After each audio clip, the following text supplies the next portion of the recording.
Heighway Pinball is liquidated. Thunderbirds Are Go is in production. Maiden limited edition revealed.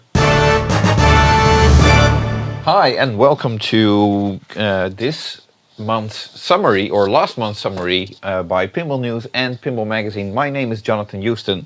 And I'm Martin Ayer from Pinball News. Welcome, Martin. Thank you, Jonathan. It's good to be back. Right. So, in case people missed it, we had a sort of in-between podcast earlier this month, in which we had an interview with Jersey Jack Guarnieri.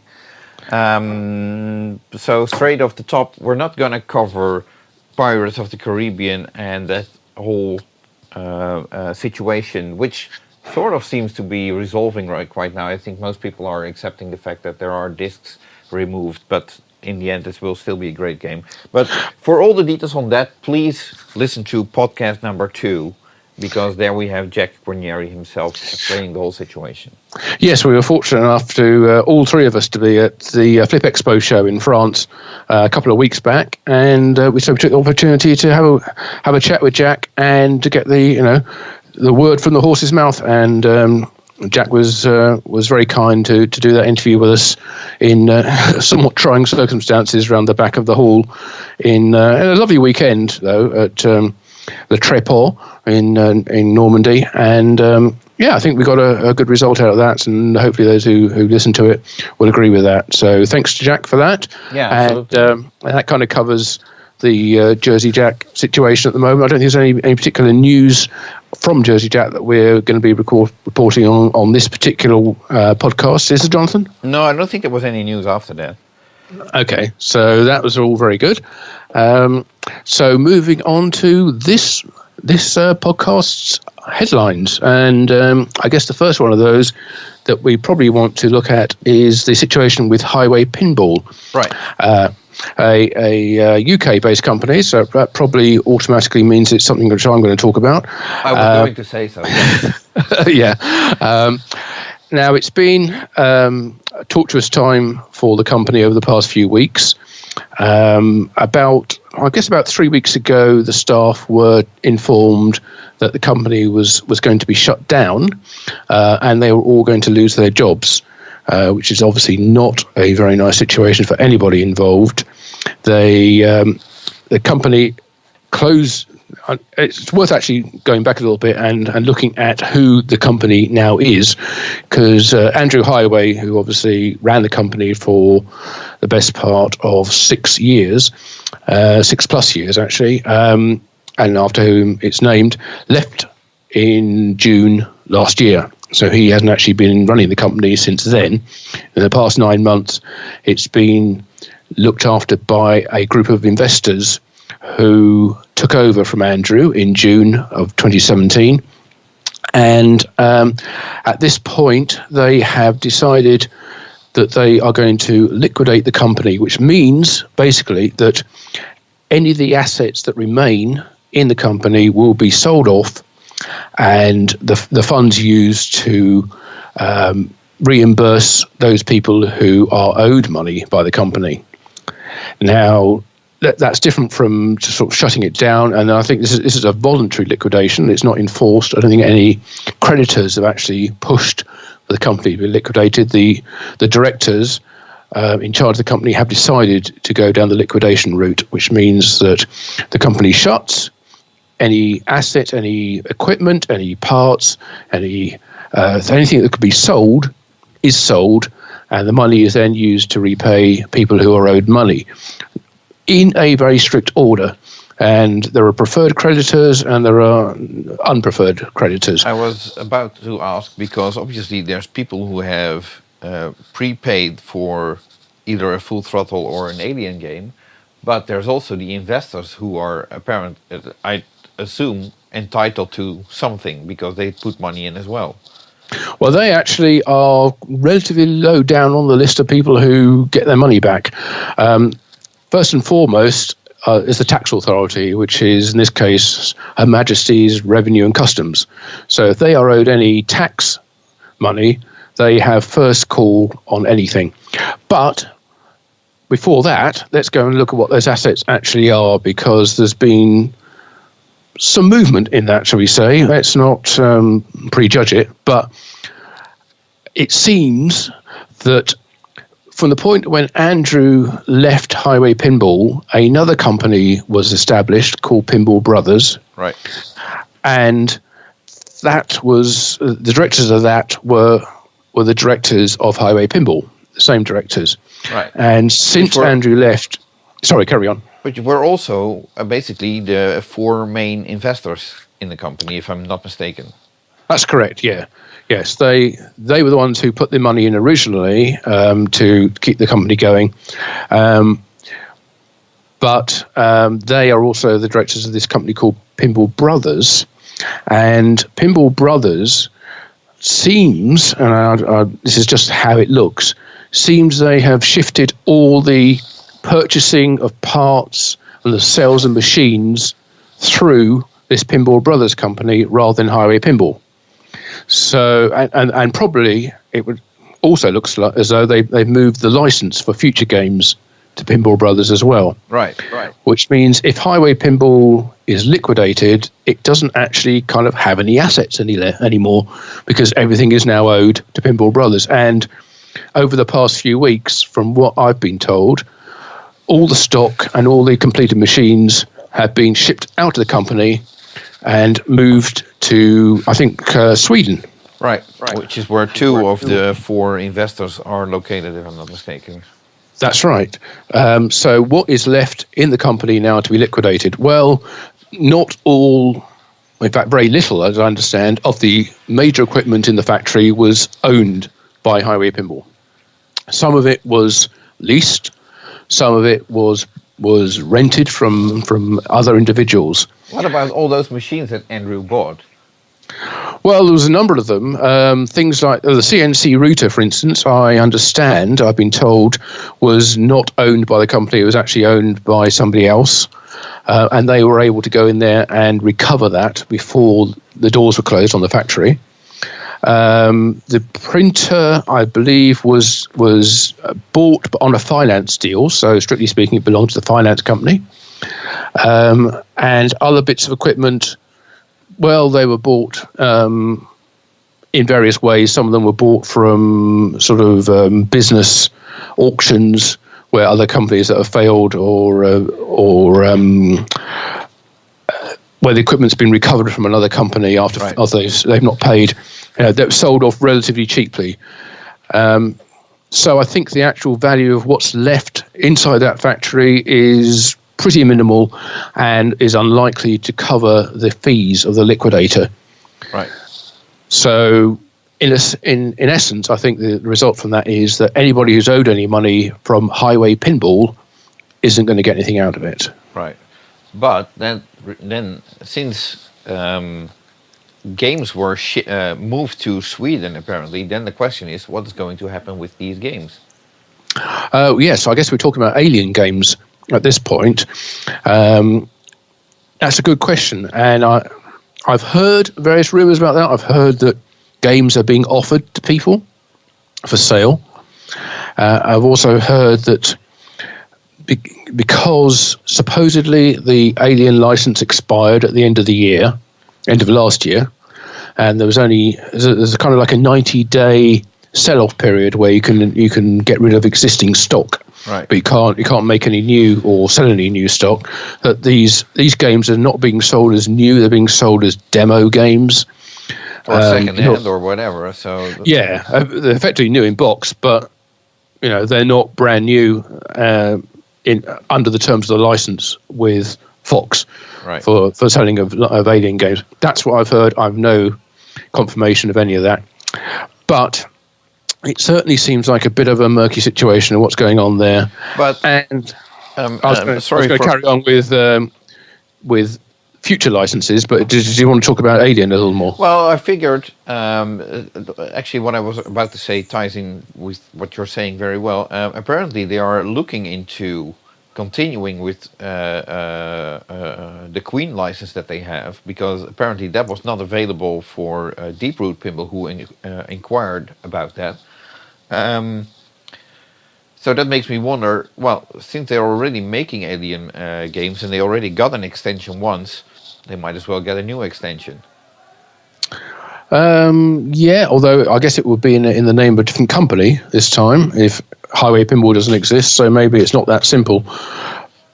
But maybe they think that Alien, has enough issues with it that it's not worth pursuing that any further, and they're better off starting with a new license and a new game, and one that they think will maybe have a wider appeal. But I don't know. That's a guess on my part. But I guess the important news is that Pinball News has an exclusive interview with Andrew Heighway.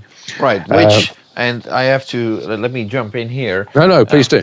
Because since Andrew was no longer involved, it's actually quite odd that he basically stuck up his head and interfered and came with a statement which turns out to be the most downvoted post ever on Pinside, with over 250 downvotes already. But one could wonder, why would he say anything? I mean, he left the ship. Why go back to it? Well, I think the reason is because he's getting a lot of the blame for the situation, and probably rightfully so, because what he to left an extent. I think that's true, and he'll stick his hand up and admit to his failings in various areas. Well, that would in be the interview. First. Well, you have to read it and find out exactly what it is he says. But there's also an awful lot of stuff that's coming out, and he's getting the blame for what happened with people who pre-ordered games. And he believed, he says, that as part of the takeover by the investor group, that all those pre-orders and part payments were going to be either fully fulfilled or refunded as required by as people ask for refunds, they get refunds. If people wanted machines, they'll get machines. Right. So everybody asked for a refund. Well, no, not everybody asked for a refund, believe it or not. No, but there's a lot of people read the post by the investor group on Pinside when they took over, saying we are going to, we're going to fulfill all the orders. We're going to go ahead with this game. Those people who want refunds, they get refunds. But Alien is a really nice game. So those people who bought it early got it or would have got it for a very reasonable price. Some people did. Right. And part of that initial pitch by the investor group was, oh, by the way, we're putting up the price of Alien. So if you get out now and want to get back in, it's going to cost you a lot more money. So there was an incentive to not get out. So those people who had prepaid, either in part or in full, were encouraged to stay in and get their orders. Right. Now, in a number of cases, they never got either. They didn't get their money back and they didn't get their game. So, is that Andrew's fault? No, that's not Andrew's fault. But you have to look at the company that Andrew left when he left it and the state it was in. And up to that point, it's Andrew's fault. And then I get the feeling that and this is just a feeling, but the investor groups basically were left with a crippled company trying to make it work, and in the end it didn't. So then you can wonder, is that the fault of the new investors or the investor group, or is that the fault of the person who run the company into the ground in the first place? Well, absolutely. That is one of the key questions that I've asked Andrew as part of this interview, and he's got a very comprehensive answer to that, which I don't want to go into now because he can say it in his own words exactly what the situation was at the time he left and what the promises made by the investors were, I should say. So wait for the interview, which probably by the time you hear this, it'll probably be on the Pinball News site. At the moment, I'm still working on it. I've got a few more answers to questions to put in there and make it into a fully rounded package. But it'll hopefully be on the website by in the next 24 hours, and probably by the time you hear this podcast. Right. So speaking of that interview, you announced that you were going to interview Andrew Heighway on Pinside, which I find very brave. Not everybody was happy with that, and a lot of people came up with really well, not that interesting questions. But on the other hand, your intent was to do like a Skype call, record that, and put that verbatim online, and Andrew refused to do that. It's yes. Well, first of all, I went to Pinside because that's where a large amount of the accusations and the claims about what happened at the company were taking place. So I thought, well, if anybody's got any questions about what happens, that's the place to ask them. Totally aware that, you know, you're walking into the lion's den, you're liable to get your head bitten off, but what the heck? What's to lose? You know, that was actually my first ever post on Pinside, so I thought I'd give it a go. All or nothing, you know. And yeah, okay, I will get criticised straight away for even attempting to do this, but you know, what the heck? I've done interviews with Kevin Kulek in the past about the whole Predator situation. I'm not afraid of asking difficult questions, and a lot of people will assume they're all going to be softball questions because Andrew's. They say, you know, Andrew's a big friend of yours. You know, you're big buddies together, and yeah, I don't deny that Andrew and I have a good friendship, or have had a good friendship over the years. We've got along well together. We shared hotel rooms at pinball shows. He's always paid me back every penny that he's owed me, so I've no beef with him. So people read into that I'm going to give him a softball interview. Well, you will see that I'm asking the hard questions and getting some difficult answers, and Andrew's admitting to a significant number of failings on his part as well. But so I went to Pinside to do that. The original intention, as you say, was to do a Skype interview. That's how I would have preferred to do it, because I like these things. You're hearing people talking in their own voice without having pre-prepared questions, pre-prepared answers. You ask them a question, you get their instant reaction to it. Right. You know, it's not something they've had a chance to think about too much in depth. Okay, sometimes they'll be able to guess. You know, people will be able to guess what kind of questions you're going to ask, but to be able to hear the intonation in people's voice is important, I think. So that's what I wanted to capture as part of that. But Andrew was afraid that in addressing some of the questions and actions of other people, he might lead himself into a situation where he caused legal problems. He might libel or slander himself in saying something which maybe it's true, maybe it's his interpretation, maybe it's something that is his understanding, but he has no means of backing it up, you know, if it ever went to court. So he didn't want to do that. What he asked for was that I give him the questions in advance so he could work out what he was going to say to make sure that didn't happen. Now, I'm not happy about doing that. I want people to answer questions as they're given to them, you know. So I ask a question, they think about it, and they give a reply. Not they spend an hour working out what they're going to say. And I don't want to go into an interview with a person who knows exactly what all the questions are going to be in advance. Right. So I said, no, I'm not doing that. I said, what I will do is we'll record it, and if there's anything in there which you think is libelous or slanderous, we'll either beep it or take that bit out. But the rest of it needs to be verbatim.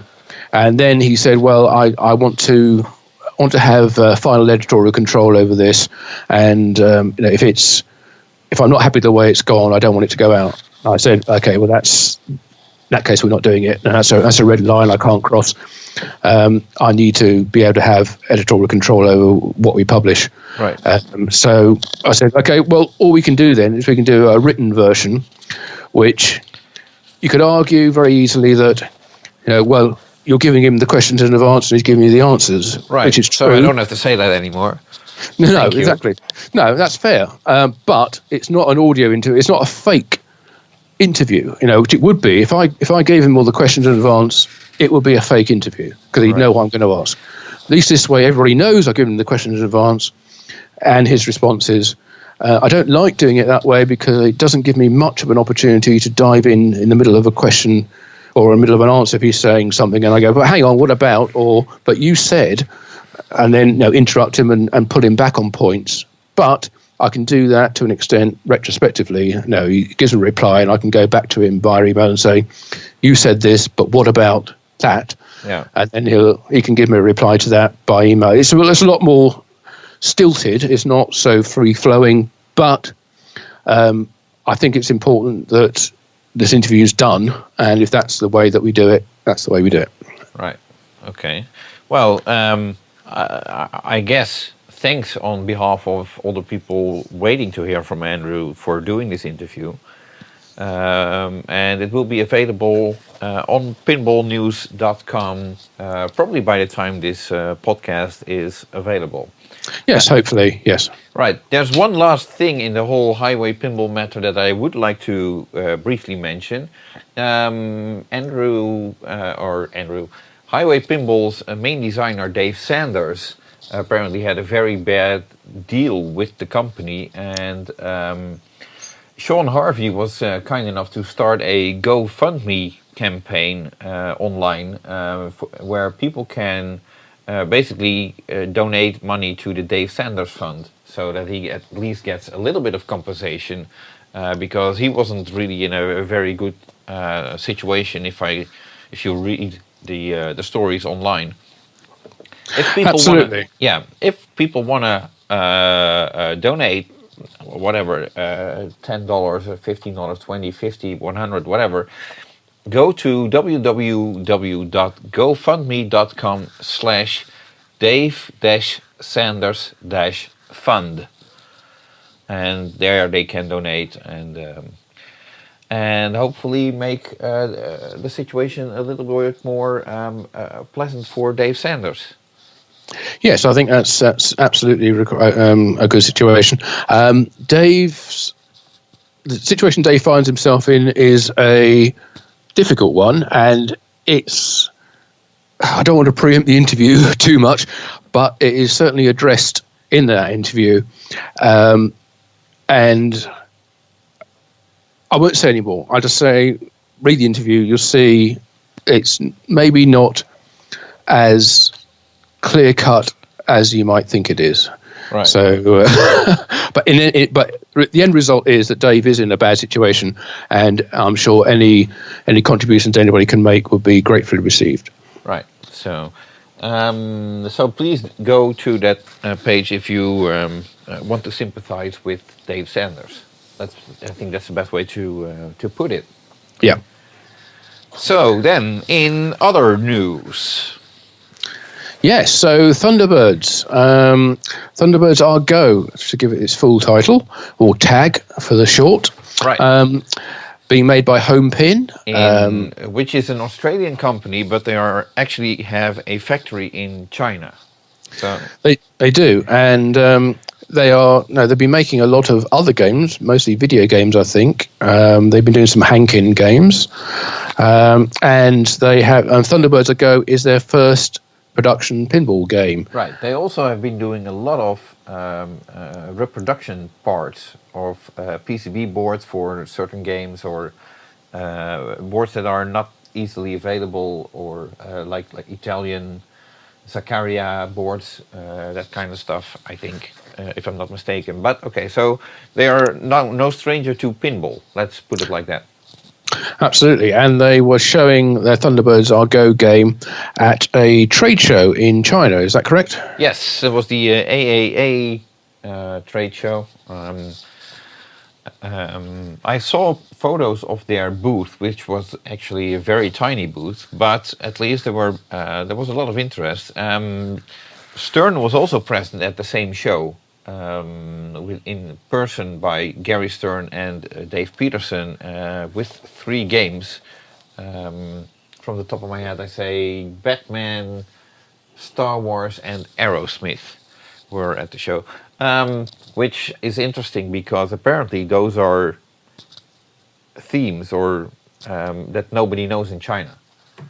Yes, it's a surprise, but I guess probably all recent Stern games are probably titles that nobody in China knows either. Right. So okay, then I can see why Stern is trying, but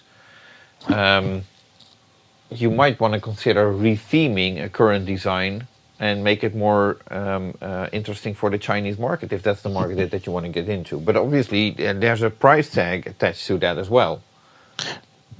Yes, not only price tag and new assets. It's quite a large job, really. I'm sure to completely retheme a game and to get all the necessary sound clips and video clips, because obviously with a large scale DMD or LCD game, they can't just simply reuse existing assets on the display. Now you have to use complete custom display and clips.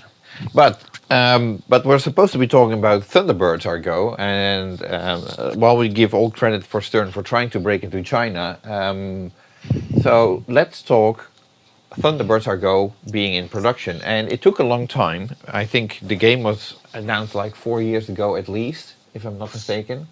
Yeah, I think so, at least, yes. And I think it was announced before the actual Thunderbirds Argo TV series was aired.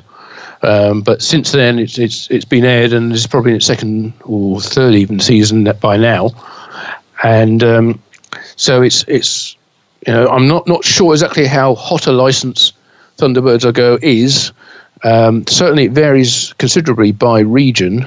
It was never a really big license in the intended market, which was the US.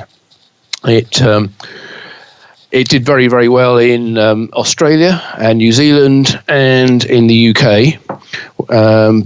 But I think even Homepin themselves, Mike, would accept that the US is probably not the primary market for that game. Right. No, he said that on multiple occasions, and I think he's even he's currently busy fulfilling pre-orders that are going to ship to Australia and New Zealand, I suppose.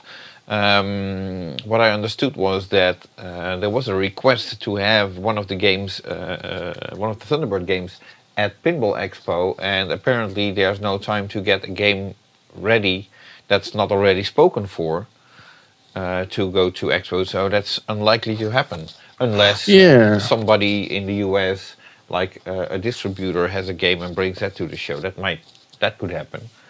That's interesting, because Thunderbirds Argo will be at UK Pinfest in August. Right. The UK presumably being a larger market, or a larger expected market, than the US. So games are going to shows, but not Pinball Expo. I know a little bit about the background of why that game is going to be there. Apparently, that game is going to be to the licensor, but before sending it to the licensor as their game of proof, I suppose you could call it, it will be at the show. You'd have thought the licensor would have got one before they actually went into production, wouldn't you? I think they got the game in parts ahead, so they could approve all the parts up front, but now they get one completed and assembled. Right, okay. Well, if you want to play the game, I don't know what other shows it's going to be at, but UK Pinfest is at the Daventry Mercure in August, I believe. I need to get my room booked for that one. So do I. Yeah. But it's interesting, and what I understood is that Mike Kalinowski, the owner of Homepin, is going to be present at that show as well. So that could be fun. I think it's going to be a good show. It's a return of a national UK show, which is on August 25th and 26th at the Mercure Hotel in Daventry, and we'll certainly be there, and it should be it'll be a fun weekend. We didn't have a UK show last year, and with not being a Belgian Open this year, the UK show could fill a little bit of that gap. Right. Okay. I guess for now that's all there is to say about Thunderbirds Argo being in production. Yes, I think so. Yeah. So let's move on to our third headline, which was the recent reveal of the limited edition version of Stern's Iron Maiden game. Right. So what's your take on that, Jonathan? Actually, I didn't look into it that much in the sense that all the limited edition games were already spoken for, and to me it was sort of like it was basically an announcement to all the distributors that ordered games, like, this is what you ordered. Yeah, true. And showing the art package for those buyers who signed up for the game, which is a different art package to that on previously shown on the Pro version, Right. and is personally I think it looks beautiful. I think they've done a really good job on it. No argument on the artwork. I mean, Jeremy Packer, Zombie Yeti, the artist on the game, did a tremendous job.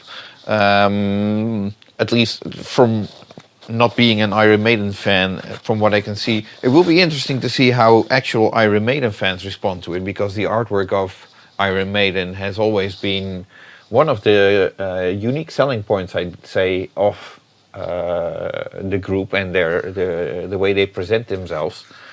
So that will be interesting. But from a pinball enthusiast perspective, I'd say the game looks absolutely gorgeous, although I really have nothing with Iron Maiden whatsoever. Yeah, I take your point, and I do like their music, and it's part of my regular playlist of music when I'm traveling to and from work. But I'm not, a fan in the sense that I haven't followed their progress and the band lineup changes and the various albums that they produce over the years, other than the obvious ones. So, looking at this particular game, I think they've done a really wonderful. Jeremy's done a wonderful job with the artwork. There's some nice features there that are LE exclusive.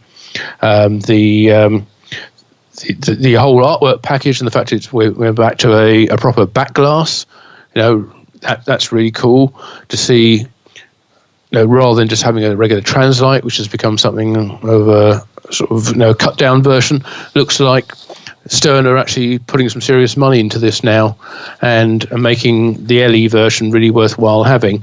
It's not to say the premium is not going to be good as well, because the playfields are going to be the same, but the whole package that's put together with the upgraded speakers, the JBL speakers in the back box for the limited edition. Exclusive, the red trim on the side armor, right, look, really matches the rest of the game. So I think they've done a good job with that. And some additional shots on the playfield as well. And you have to give absolute kudos to designer Keith Elwin. I mean, his Archer layout, which was eventually turned out to be used on this game, as a whitewood, it was already incredible fun to flip. And he turned it into a great game. Oh, absolutely agreed. Yes, it was almost, it was a great game waiting for an accessible theme, I suppose. I mean, Archer was great fun to play, but how many people actually knew what Archer was internationally? Outside the US, I don't think it really got much of an airing.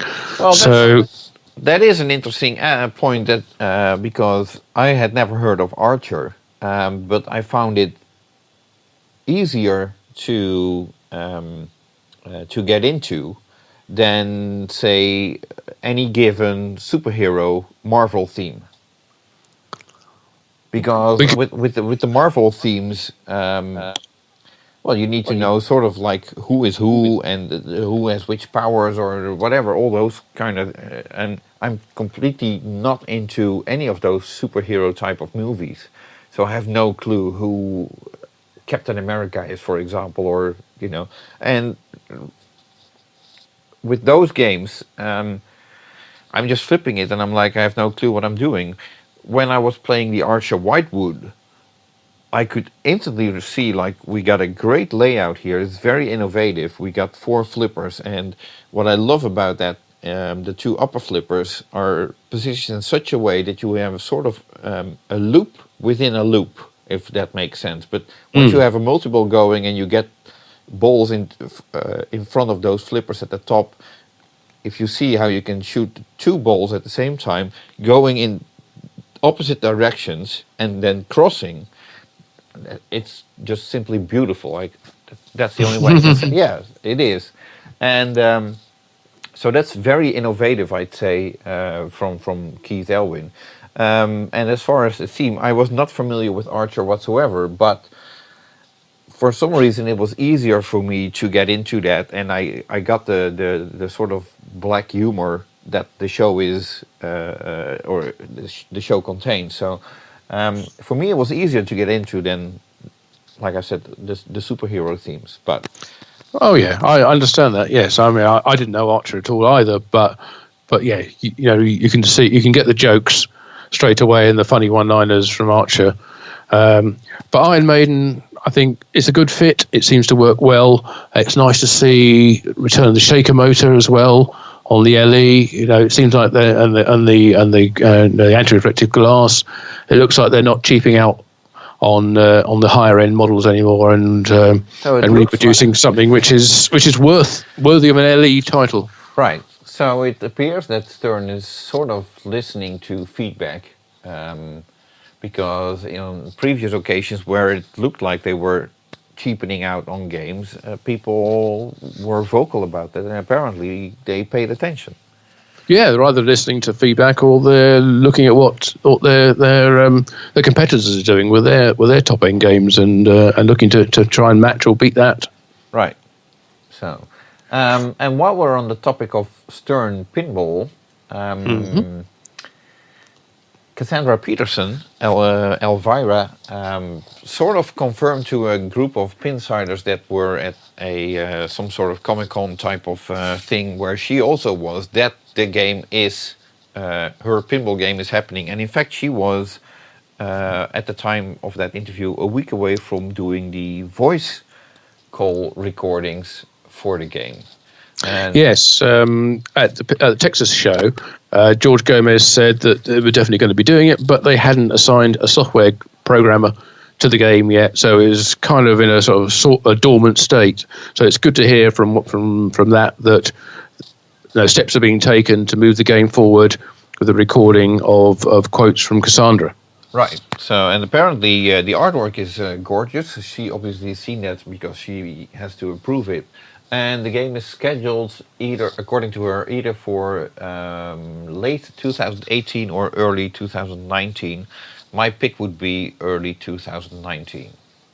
Yeah, it sounds like we've got enough games coming out at the end of 2018, with potentially a Kapow game or two, right, even being released around about Expo time. So yes, 2019 would be a good fit for Stern. And it gives them plenty of time to get the code up to a decent level of code before releasing the game.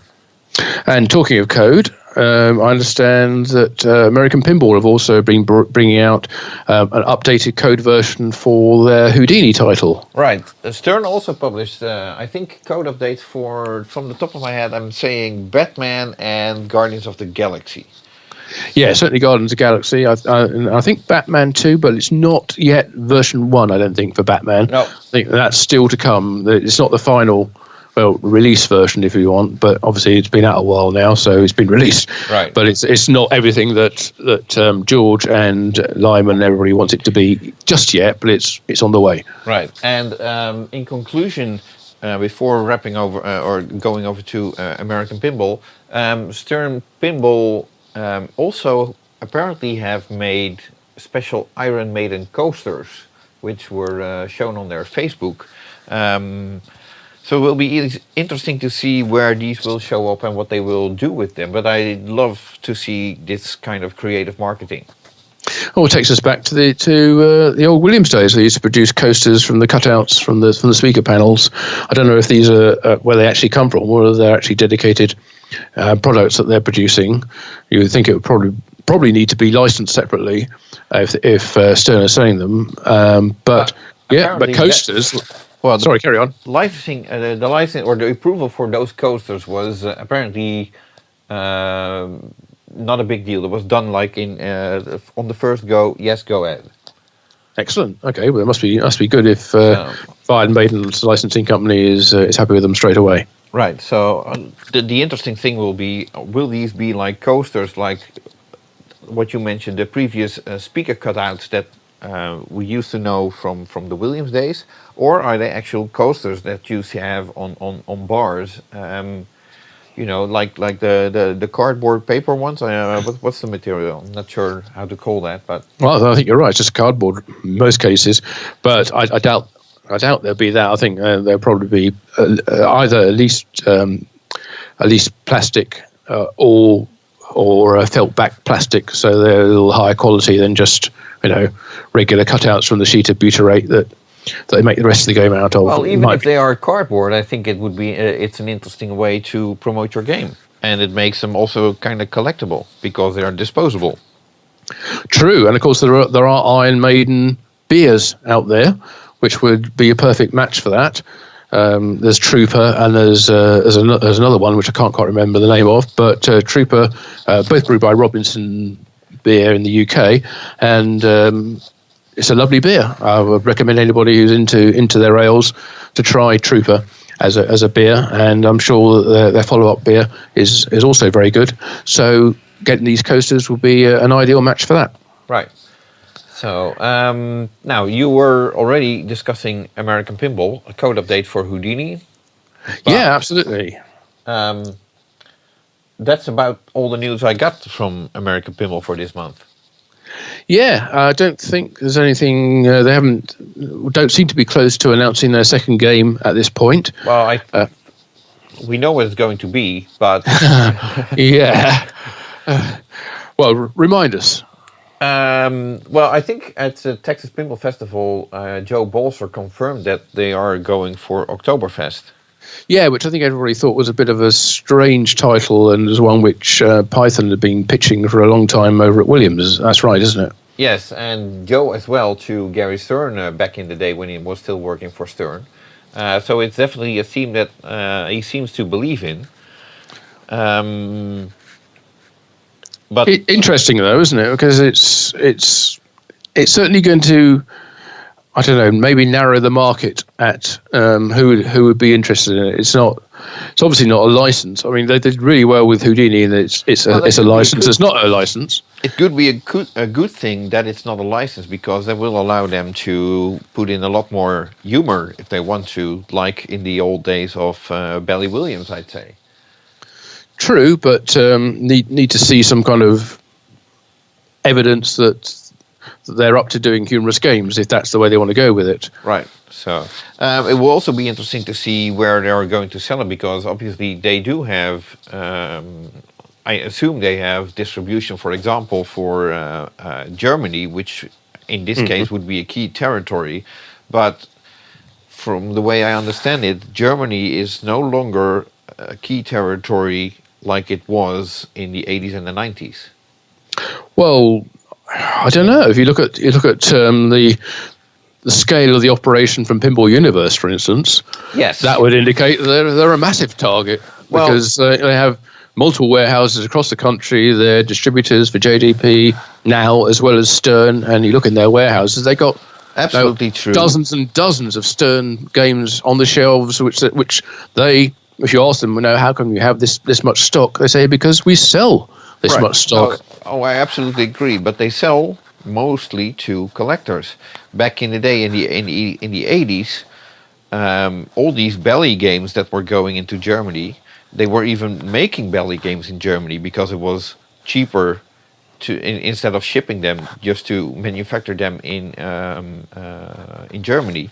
But those games were all going on location, and those days are sort of gone. That's what I'm trying to say. So the huge operators market that Germany once was is no longer there. That's true. Although Germany is a market in flux. It always is, because laws keep changing in that country as to what's allowed as far as slot machines go. So they for a while they were. Well, in fact, I think they still are. They cancelled their annual trade show, the IMA show, because of all the changes in legislation. Nobody quite knew what they were allowed to sell and what they weren't allowed to sell anymore. I think pinball's been a constant through all that, in that it's always been legal and it's always been available. Right. So every downturn in gaming or gambling machines has always presented an opportunity for pinball to make inroads on that market. Right. So, but let's see how they do, what they come out with eventually. But for now, as far as American Pinball goes, I guess this is all the news there is this month. But it's good to see that they are still updating Houdini. And I assume that they are still building games and sending them out. Obviously, we don't get daily updates on that, but neither do other companies. So nothing odd going on there as far as I can see. And if Oktoberfest is going to be their second game, then I assume that Joe Balser is currently working on the design of that. And we just have to wait and see when they're ready to show something.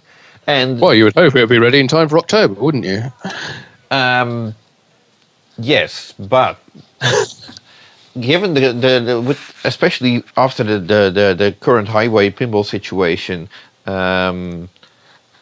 American Pinball probably will have to try to get to a situation where when they start showing the game, that they also have games ready to immediately ship. I think one of I think Jack mentioned it already in the podcast that we did, the interview that we did 2 weeks ago, that the days of showing a game and then going into production months and months later, those are over. Now you have to be in production, show the game, and have games ready to sell when you start promoting them, so to speak. Yeah, I think that's true. That's certainly something. Well, Stern have always done that. Pretty much, that's something that Chicago Gaming were very big on, in being able to sell games the moment they release or they announce their next title. That's why they say they weren't showing their latest title in Texas, because they weren't ready to actually sell it yet. Right, and they didn't show it at the Midwest Gaming Classic either. But it's a nice bridge, actually, if you don't mind. No, go for it. Then, speaking of Chicago Gaming, no news regarding the third remake title has been announced, as far as I know. But what is interesting, and it could just be another teaser, I would say, for which Doc Score said they love doing these. The Northwest Pinball and Arcade Show posted, I think it was either on their website or a social media platform, whatever. Yeah. They do have a raffle or going on or something. There's something going on that people can win a pinball machine, and it was announced that would be a new inbox Monster Bash remake. That was only there for like a few seconds. They took it down and then they replaced it with a brand new inbox pinball machine. But someone caught it and put it on Pinside. So take from that what you want. Monster Bash obviously has been rumored to be probably the most anticipated, or at least the title most people are expecting it to be. Yes, I think that's right. To be honest, looking forward now with the Northwest Pinball Show being in June, so we're looking at that next month. The only other show between now and then would, a major show, it's probably worth saying, obviously plenty of other events taking place, but the next major show and US show is going to be the Golden State Pinball Festival. Well, and there's Allentown, isn't that this weekend? But it's not there. We know at the time we're recording this, we know that nothing's there at that show from Chicago Gaming. Right. So we're looking at mid-May into early June. If they were going to announce something, maybe early June at the Northwest Pinball and Arcade Show in Tacoma would be a good point at which to do it. Which Otherwise, is a great show to go to, by the way. I highly recommend it. Absolutely, I should be there myself. But also worth pointing out that same weekend there are two other shows taking place. There's the Rocky Mountain Pinball Showdown, which is also a wonderful show, and the Southern Fried Gaming Expo, another wonderful event down in Atlanta. So, unfortunately, all three on the same weekend this year. I'm told they won't be all on the same weekend next year. So, a little more choice there. But, I would recommend going to one of those. Right. So, bless you. Thank you. There's me diving for the button to mute my microphone and obviously missed it. Right. That's okay. So, Spooky Pinball. Yes. What do you want to talk about with Spooky this time? Well, I guess there's not much news other than that they are very busy showing both Total Nuclear Annihilation and Alice Cooper's Nightmare Castle at pinball shows. Scott Danesi did release a code update for Total Nuclear Annihilation, and personally, I'm curious to see at what point in time they will start taking Alice Cooper's game into production, but I have no news on that. No, it's quite a nice situation to be in, though, isn't it? Having more pre-orders than orders than they are able to fulfill at the current time. They got a good their production line is catered for the next few months without any issues at all. Well, they have like 800 games to make, so yeah. And from what I understood from the Spooky Pinball podcast, they have their podcast of their own. Visit their website and check those out as well. It looks like sales of Total Nuclear Annihilation and Alice Cooper are currently sort of tied. So I guess Alice Cooper is in the 400s as well as Total Nuclear Annihilation. But as Alice Cooper is limited to 500, the expectation is that since Total Nuclear Annihilation keeps selling and selling and selling, that's likely to be their best-selling game in the end, because Alice Cooper's run is limited. Yeah, that's right. Once it goes over 500, then it automatically gains that slot for the next year, probably, until they sell 500 of whatever comes after Alice Cooper. Right. So, and then there is, and that's sort of the last topic on my list, and I have to be very careful with this, Dutch Pinball. There is a rumor, and I can't precisely pinpoint where it's coming from, but there's a rumor that there is apparently either new investors or new money pumped into the company. Right. Do we know what's actually stopping Zytec from making Big Lebowski's? Is it simply Dutch Pinball don't have the money to pay for them at the moment? I have no idea whether they are stopped right now. As far as I know, they are in the process of ordering parts and importing them into China, and that might be something that you have to be really good with the Chinese import system, because it's very difficult to import parts into China. But they've done that for other manufacturers as well, so they didn't expect any issues there. I don't want to assume that there's any issues there, other than it's taking them a little longer to get production started. So aside from that, the rumor about new money being available, or whatever you want to call it, new investors, I tried to contact Dutch Pinball. I texted with Jaap, and basically his answer was, we don't comment on any rumors. Right, so they've got nothing to announce officially then at this point. Right, so I don't know whether it's true. I can just call it a rumor, and that's it. If they have extra money, good for them. If they don't, then I'm still pretty confident that they might get production going with Zytec, and we'll just have to wait. We certainly hope so. It's been a bit of a tortuous journey with a couple of false starts so far. So let's hope that Zytec are the way forward, and they can produce that game, which there's a lot of people waiting for them, both existing buyers and new buyers, and the game does keep showing up at various pinball shows, although normally not from the distributor. Right. No.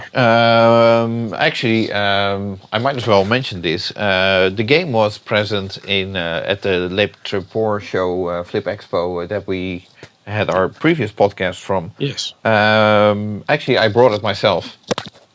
And that was because I knew that the organizers of the show have been requesting for that game for years and years. So I called Barry, and he was kind enough to give me a game to take to the show. And foolishly, I gave it back to Barry as well. Even though you're actually owed a game, is that right? That is correct, yes. Right. Okay. But the interesting thing was that in France, the game was very popular. Lots of people played it, everybody loved it, and people were really asking questions like, okay, when can I buy it, where can I buy it, how much is it? So that does give Dutch pinball at least a good perspective, in the sense that once they get production going, and let's hope that will happen soon, there is a market for these games. Absolutely. Yeah, I agree with that. When I was at the show in the Treport Flip Expo, taking pictures in the vendor hall, that was the game that always had the longest queue of people. I don't know whether it's just simply because all the games lasted longer on that than they did on any of the others, but all the latest games were there. But the Big Lebowski was the one that had the longest queue of people waiting to play it. So yeah, it certainly was attracting a lot of attention. And I didn't get to play it, but on behalf of all the people who did, so thank you for bringing it, and thank you to Barry and Yap and everybody at Dutch Pinball for letting you bring it. Right. And I completely agree. I did get to play it, and it was playing very snappy as always. So jolly good. Okay, so moving on to from games that hopefully will be to games that might have been. There was some action in the Zidware / John Poppaduke situation this past week. Right. What do we know about what took place over in Chicago? Well, that's the interesting thing. We don't know much. I'm just going to call it like it is. On Pinside, it was sort of, I'd say, celebrated that apparently John Poppaduke lost. Let's just recap a little and say that he was being sued by a group of 26 people who are were in on Magic Girl, if I'm correctly informed. I think that's right. I think it's just the Magic Girl case in this particular. I don't know if it's all the buyers for that game or a group of a subset of the buyers for that game who clubbed together in order to fund this case against John to basically, I think again, wanted to get their money back for the amount they spent. Although they have received, or at least some of them have received, a game, be it non-functioning or a box of lights or whatever you want to call it. Right. So they have something, but they were still continuing with the case. Right. And so what I understood is that the court ruled that they are entitled to a refund of some sort, but I have no idea of how much, and whether that was worthwhile all the efforts. I don't think the trial indicated that John was intentionally fraudulent or that it was a Ponzi scheme or anything like that. So it wasn't like a criminal setup where he was deliberately trying to sell people a product that he had no intention of making. No, it's my understanding too that it was deemed that he was, if you like, incapable of delivering the final game, but didn't go into the whole scheme with that intention. He went in with the best of intentions to make the game, but was ultimately unable to deliver it, and therefore needed to refund some of the money that people had paid. And the other thing we don't know about, which is probably even the biggest part of any settlement, would be whether legal costs are settled. Does John have to pay the plaintiff's legal costs, or the people who were suing him? Right. So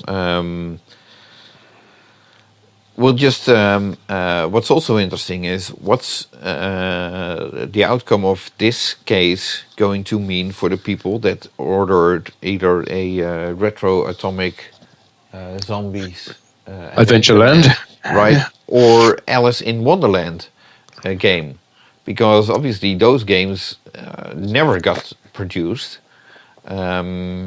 But then that's also tying in with the Deeproot situation, who are currently employing John Papaduic and have sort of shown interest of making those people whole and starting to producing these games. We'll still have to see how that works out, but yeah, it's a bit of a torture situation with the whole Magic Girl, Razza, and Alice in Wonderland trio, because obviously the first game, which the Magic Girl game, which John's first game, or as part of Zidware, was then moved over to American Pinball to produce, which they did produce, and in a way, and now it's gone over to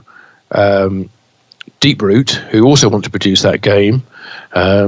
So it's kind of, I don't want to call it a bad penny, which keeps cropping up, but it's a title which seems to live on through various companies and various failures and various court cases. So it's a cursed game in a way, but in the end, it's also a great game.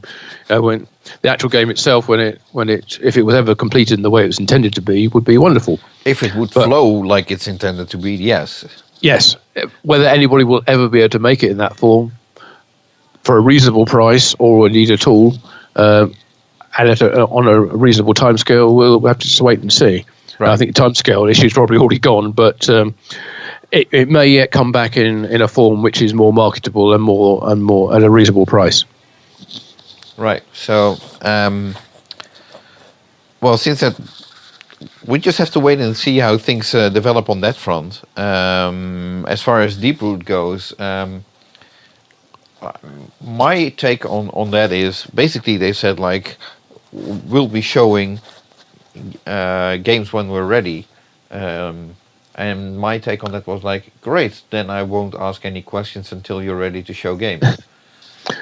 Yeah, I think they said they're going to show their first game at Texas next year. Yes, they're planning their 5 days of Deeproot, and the last day should be the opening of the Texas Pinball Festival, which, okay, I'm curious. Yeah. Well, it certainly seems to be a well-funded company. They seem to have a good number of employees there, and some capable ones. Who knows what's going down in San Antonio? Well, the only thing that I'm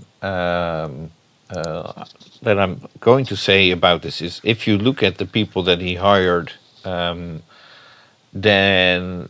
that sort of tells me that if they are willing to work for him, that must give them the impression that he's serious about what he wants to do, and that they like the way he showed them that how he's going to do it.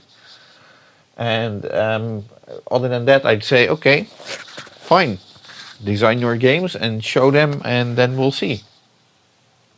Yeah, I think that's true. I mean, always give people the benefit of the doubt, unless they prove themselves unworthy of that. So, yeah, they seem to have a good team working down there. Let's see what they come up with. Exactly. So, I guess this concludes our podcast. Yeah, I think so. Yeah, there was one thing I forgot to mention when we were discussing Iron Maiden, and that was that you have to give kudos to Stern Pinball for showing up at the Midwest Gaming Classic with 30 Iron Maiden games. That was very impressive, and it was about 50 machines in total. I think they had 50 there, didn't machines they? in total. That's absolutely very, very impressive. So, again, it seems that Stern is on a sort of, not sure whether you can call it a marketing strategy, but they are definitely trying to show the rest of the world like who they are and what they are capable of. Yeah, and also let's not forget that at the weekend of the Texas show, they had 25 machines in Texas. They had another 25 machines or so over in the at Pinball. What's it? Arcade Expo over Arcade in Expo, Banning. yes. Yeah. So same kind of scale, but split across two sites. That's working with Marco. Marco, of course, being Stern's show partners, I guess you'd say. Yes. Is that a good description? Yes, no, absolutely. So, so kudos for Stern for doing that. And actually, unfortunately, both of us have been to the Midwest Gaming Show this year. Gary did. I was actually expecting him to call, but Yeah, I thought he was going to call. We normally get a call from Gary, and the one time we actually want to hear from him, there's nothing. yeah. So, so maybe more news about that on future episodes. Although it might be too late to discuss that show by then. But yeah, it's a pity that he didn't call. But Yeah, I'm sure there'll be plenty of news coming up from events that happened there. And just a little shout out. I don't think you're going to the Golden State show, are you? In this month, later this month, are you, Jonathan? no.